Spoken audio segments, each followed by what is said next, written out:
Hey guys, welcome back to Dr. Narration, the best channel for cheating stories. Like and subscribe to the channel for more cheating stories like these. I had a revenge affair after I suspected my wife of having a second affair. People expect me to feel remorse. I really don't. I met my then future wife 10 years ago, and we began dating soon after. We were both around 15 years old at the time. Our relationship was usually fantastic. We only had little squabbles and disagreements, nothing major.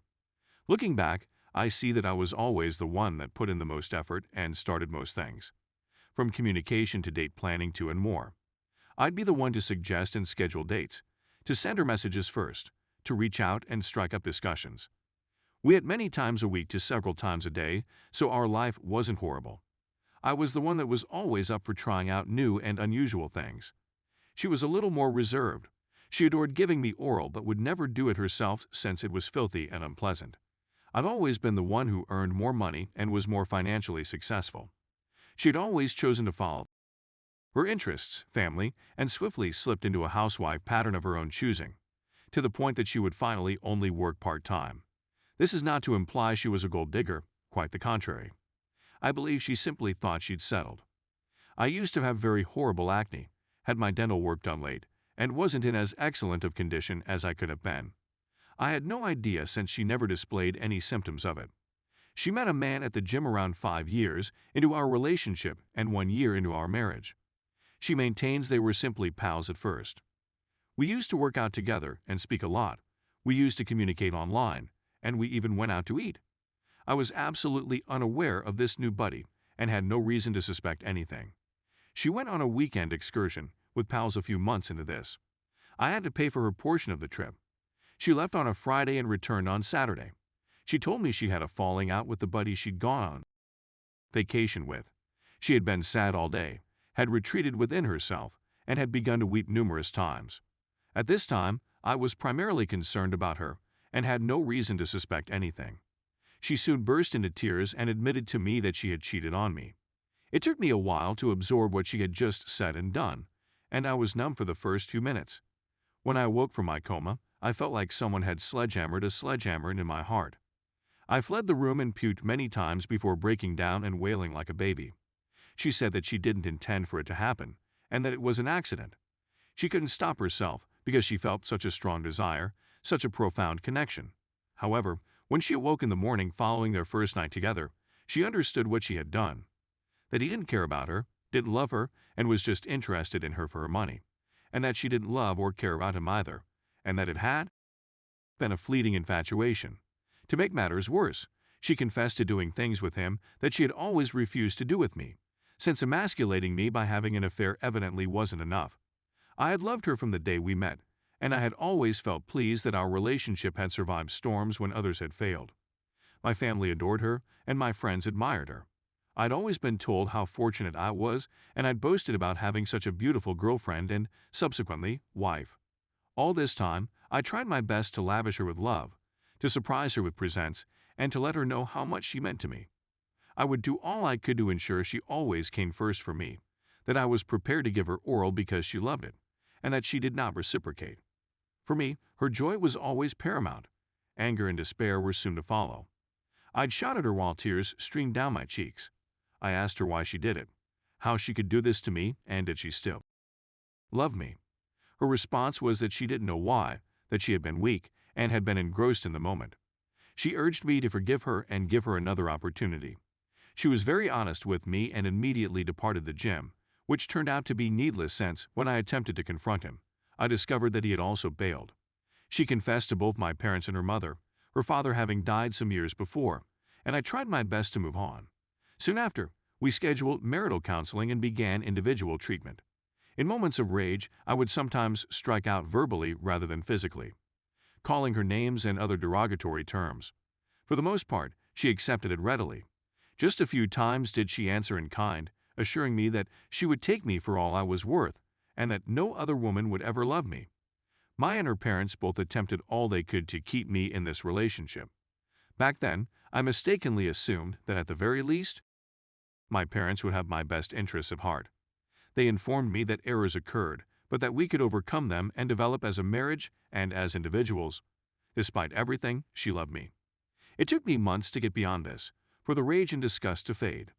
I never loved her the same way I did before, but I grew to like this new person, or so I thought. She was prepared to go to any length to help us recover and make it work. Following her outbursts, she signed a postnuptial arrangement in my favor, forsaking almost all of my assistance. She took the initiative a lot more, and our life really improved as a result. After that, I was hesitant to give her an oral. I was appalled by the concept itself.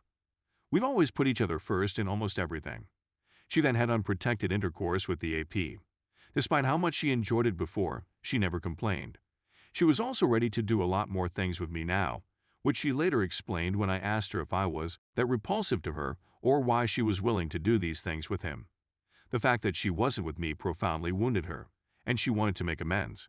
We were truly happy for a few years. I began going to the gym on a daily basis, and other issues I had, such as acne, went away on their own. As time passed, I stopped checking in on her and ceased accusing her of wrongdoing. She seldom goes out on her alone anymore, and when she does, it's generally with common friends. Everything was perfect, or so I thought until about a year ago. After a reorganization at work, I met a female coworker. We hit it off right away, had similar interests, and got along beautifully. We would exchange texts, stay later at work to talk, and do other things. I had no intention of taking this somewhere inappropriate at this time. I'm not sure why, but the interaction I was having with this coworker brought out a lot of past resentment, suspicion, and hatred. I did all I could to forgive and forget. But I never got over it. If I could control myself, if I could keep things from spiraling out of control, why couldn't she? The fact that she seemed to face no repercussions for her actions, and that everyone who knew her had so quickly forgiven her, fueled my animosity. I began to check on her again. I examined call logs and messages, and lo and behold, I discovered precisely what I expected to see at this point. While I was at work, I received a flood of calls from a man I had considered one of my closest friends up until this point. I was furious at first and had half a mind to kick her out of the home, but then I just went cold. I discovered that I didn't care anymore, that discovering this in one fell swoop erased whatever affection or residual relationship I still had for her. The next day, I met with the coworker and began my own romance. It was therapeutic, and it assisted me in shedding a weight on my mind and mental health that I was unaware of. I was happier and more liberated than I had been in years. I also contacted a divorce lawyer soon after. At this time, all I wanted to do was get out. I stayed out more and more, didn't bother making excuses, and avoided my wife as much as I could. There was no way she would notice, and I can honestly say I didn't care. It took her a week to muster up the nerve to approach me and inquire what was going on. At that time, I admitted my guilt. I informed her that I was aware of the phone calls. I informed her I knew she hadn't told me about her secret communication with him. I told her I suspected she was having another affair or was planning one. Then I informed her about my own affair in great detail. As horrific as that may seem, seeing her in the same pain and crushing her in the same manner she had previously crushed me felt liberated. She started to scream and howl. She puked in the living room. She yelled first, then apologized. She insisted that it wasn't like that. She hadn't had an affair with him. That they were preparing a surprise birthday celebration for me. Then she did something unexpected, particularly after I informed her I wanted a divorce and had my own affair. She begged me to remain with her, to try to make this work, and she told me she loved me more than anybody else. At that moment, I just left and went to a hotel. I've severed all communication with her and refused to recognize her existence. That's how it was 2 weeks ago, because her mom lives over 500 miles away. She is currently residing with my parents of all people. Other individuals, common friends, relatives, and even my parents have sent me messages. From begging with me to contact her to threatening and demeaning me. From telling me she's suicidal, hardly eating, and determined to make this work no matter what, to demanding I ask forgiveness for my misdeeds. My parents were the only people with whom I had direct contact, whom I have subsequently lost all regard for. My own mother had at least 3 affairs, all of which my father has forgiven her for. That might have been one of the reasons my mother, in particular, sided with her all those years ago. They're upset at me for doing this to her, for not behaving as a man should, for avoiding my duties and hurting my wife in this manner. My mother informed me she's going to take care of her for me until I come to my senses, as if my desire for her return is a given, and she's a little fluffy animal that others must care for. They and others have also backed up her statements about why she secretly contacted others, including a former buddy. I have a hard time believing any of them since their reactions to her and my affair are polar opposites. On the bright side, I've discovered that she was incorrect when she said that no one else would desire me. I've seen the other lady 3 times since then and had 2 casual. I guess I'm not that ugly after all.